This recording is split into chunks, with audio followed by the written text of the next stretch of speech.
Would you still love your parents if they only loved you when you obeyed? I stood in the shadows of my sister's fairy tale wedding, champagne flute in hand, smile on my face, blood on my lip. The ballroom glittered like a dream. Crystal chandeliers, cascading roses, snowflakes projected onto the ceiling as if heaven itself had descended for Lila's big day. Guests whispered how perfect it was, how magical, how she looked like a princess. But no one saw me cry. And no one knew that just 20 minutes earlier, my mother had slapped me so hard my ears rang, my lips split, and something inside me, something fragile that had held on for decades, finally shattered. My name is Riley, and this isn't a story about jealousy. It's not about wanting what my sister had. It's about realizing at 29 years old, standing in a designer dress I bought myself, that I had spent my entire life trying to earn the love of people who never intended to give it. From the beginning, I was the afterthought. Lila was born 2 years after me. Delicate, soft-voiced, always wrapped in pink. The moment she came home from the hospital, everything changed. Mom stopped singing me lullabies. Dad started calling me the responsible one, code for you don't need coddling. And slowly, quietly, I faded into the background of my own family. I remember my 8th birthday. I'd asked for a purple bicycle with tassels.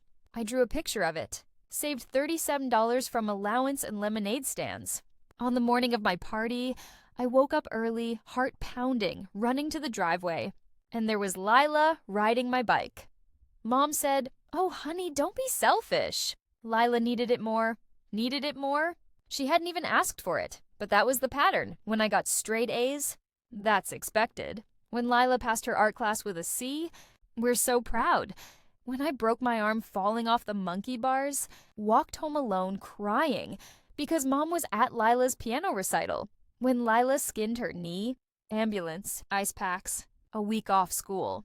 By 12, I stopped asking for anything. By 16, I realized love in this house wasn't unconditional. It was transactional.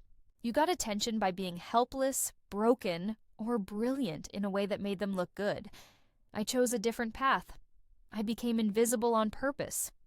I studied hard, stayed quiet, never complained, worked part-time at 15, paid for my own prom dress, my own laptop, my own therapy when the nightmares started. The ones where I was locked in a glass box, screaming and no one could hear me.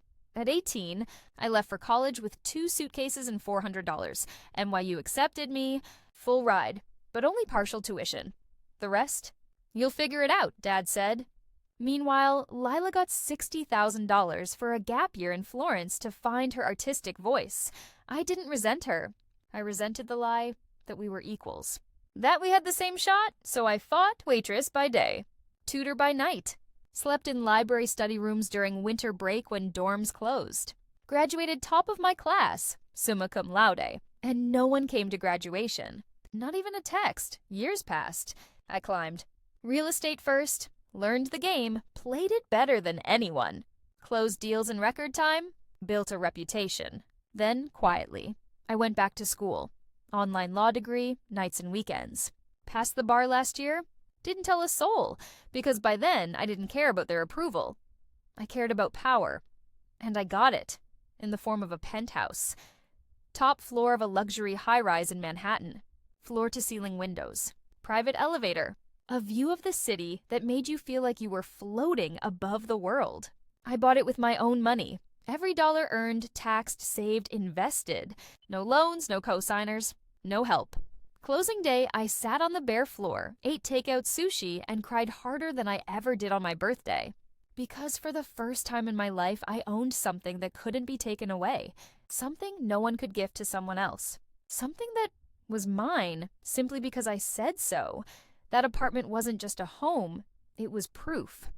Proof that I survived them. When Lila got engaged, I told myself to let go.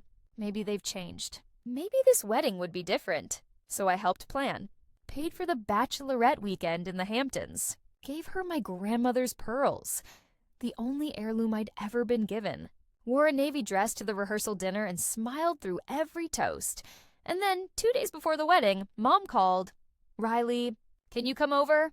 Their house smelled the same. Lavender polish and hidden tension. They sat me down in the living room, the same couch I'd slept on during thunderstorms as a kid. The one where I pretended not to hear them say, "Lila gets anxious. We can't handle both girls tonight."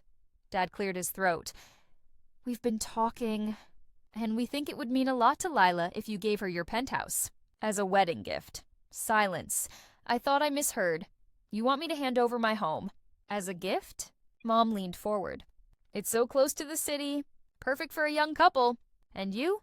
You're doing so well. You can always buy another place." I laughed. Then I realized they were serious. "After everything we've done for you," Dad said, "is that really too much to ask? Everything? Like the time I called from the ER with pneumonia and Mom said, 'Can it wait?' Lila has her recital, like the college fund that vanished when I got into Columbia, but magically reappeared for Lila's art residency in Paris, like the Christmas. I spent alone eating frozen lasagna because family time is for close ones."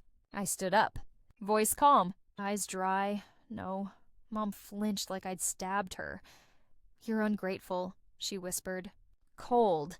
You've always resented your sister." "I don't resent her," I said. "I resented being treated like I didn't matter, but I built a life anyway. And I won't let you take it from me." I walked out. They didn't call, but I should have known this wasn't over. Families like mine don't fight fair. They wait for the spotlight. Strike when you're smiling. The wedding was breathtaking. White roses, ice sculptures, a live orchestra playing 1,000 years as Lila floated down the aisle in a $40,000 gown. Guests clapped. Cameras flashed. Tears fell. I clapped too. I even danced with Uncle Mark to avoid awkwardness. But during golden hour photos, Mom pulled me behind the velvet curtain near the restrooms, the kind used to hide service doors, far from the cameras. No witnesses, just her and me. "You embarrassed us," she hissed. "Refusing to give your sister a gift? What will people think?" "It's not a gift," I said. "It's my home. I earned it. You're single. You live alone. What do you need it for?" I looked into her eyes. The same eyes that never lit up when I walked into a room. The same mouth that never said, "I'm proud of you, Riley." And I said, clear and steady, "Because it's mine, not yours. Not Lila's, mine. And I won't give it up just to make you look good." That's when it happened. Slap, hard, sharp, humiliating. My head snapped to the side. My lips split open. The noise echoed in the quiet hallway. I touched my cheek, blood on my fingers. And then I saw Lila peeking from around the corner. Our eyes locked. She didn't run to me, didn't say, "Mom, stop." Didn't even flinch. She just looked away and walked off, like she always had, like they all had. I straightened my dress, wiped my lip.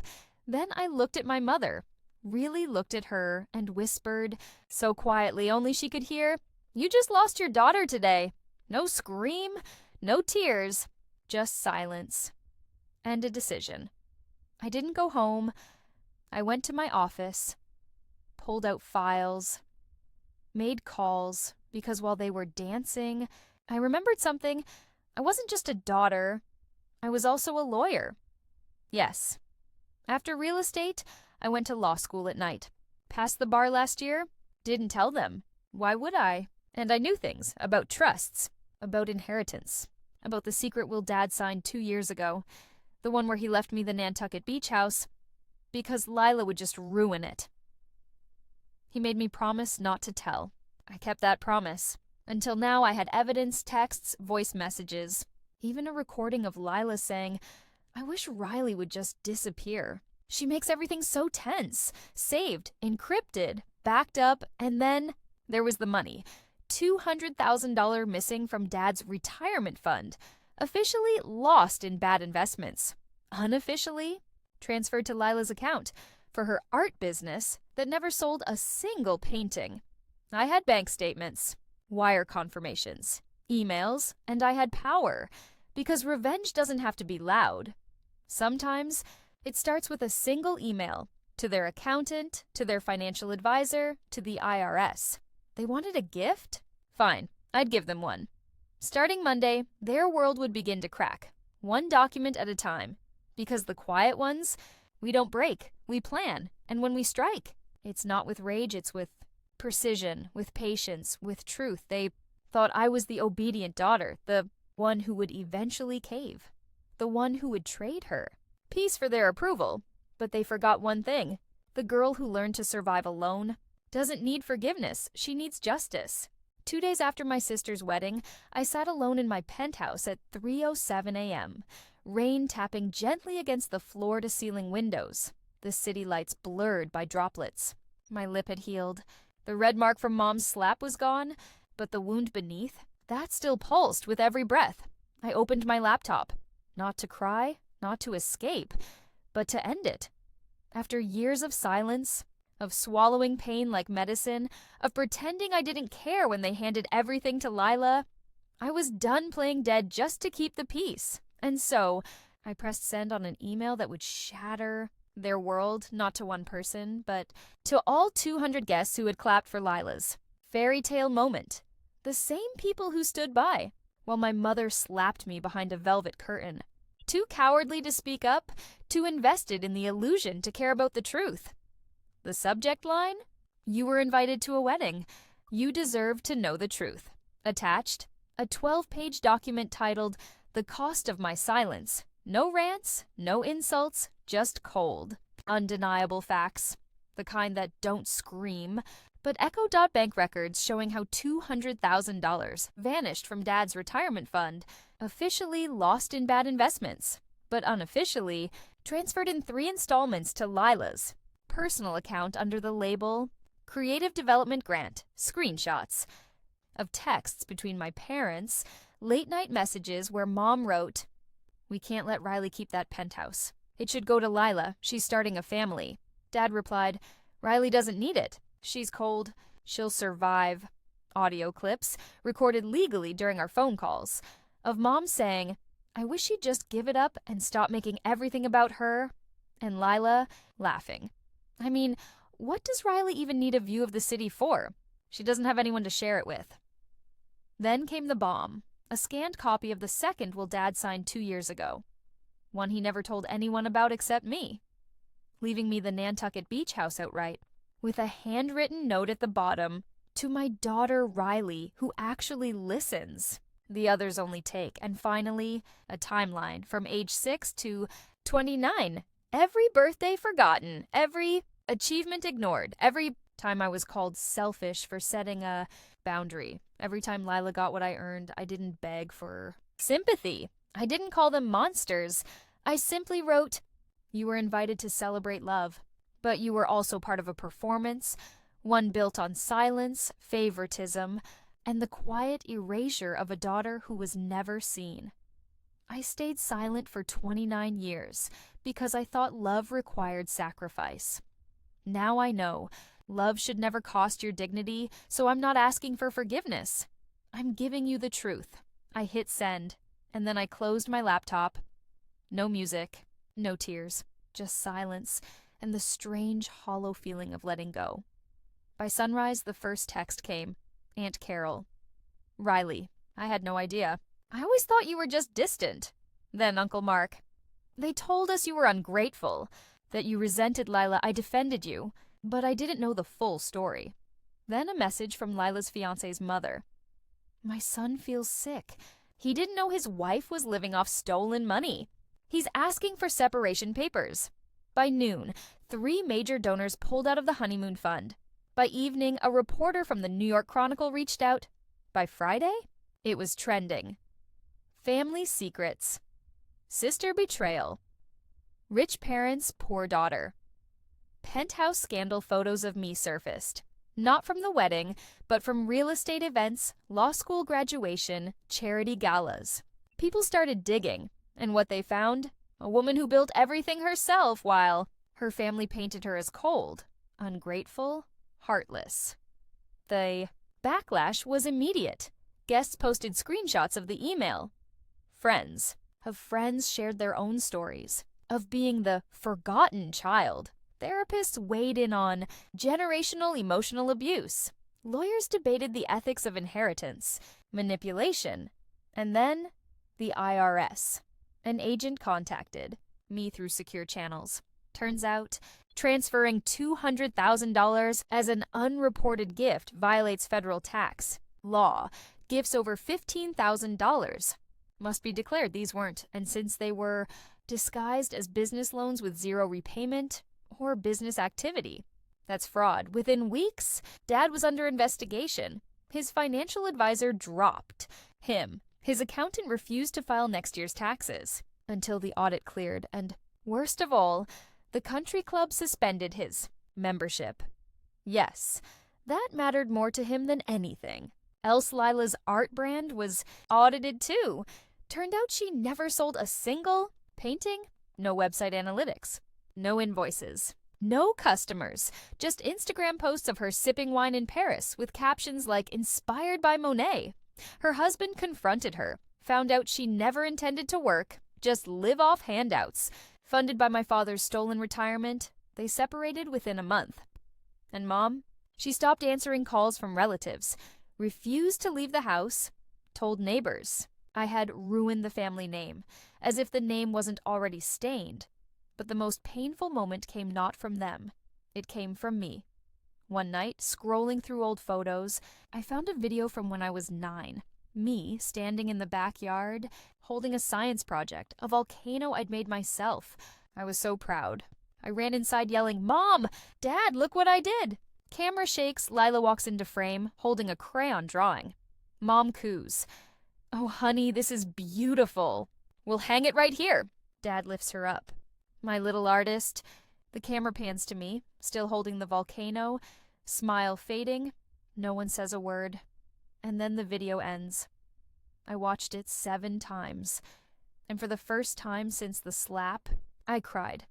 Not because they hurt me, but because I had spent decades trying to earn love from people who didn't know how to give it. And worse, I had believed I wasn't worthy of it. That lie, that was the real crime. Then came the night that changed everything. PM rain drumming against the glass. Was reading on the couch when my phone rang. Unknown number. I almost didn't answer, but something made me. It was Dad. Voice. Broken. Trembling. Like an old man. Though he's only 62, Riley. He hadn't said my name in years. Always you or her or the other one. Now? Just Riley. I'm sitting in the dark, he said. Alone. Your mother won't speak to me. She blames me for exposing the will. Lila blames me for cutting her off. The house feels like a tomb. Silence. Then quietly, I didn't realize how much we broke you. I closed my eyes. All the birthdays, the hospital visits, the college acceptance letter I showed them, met with silence.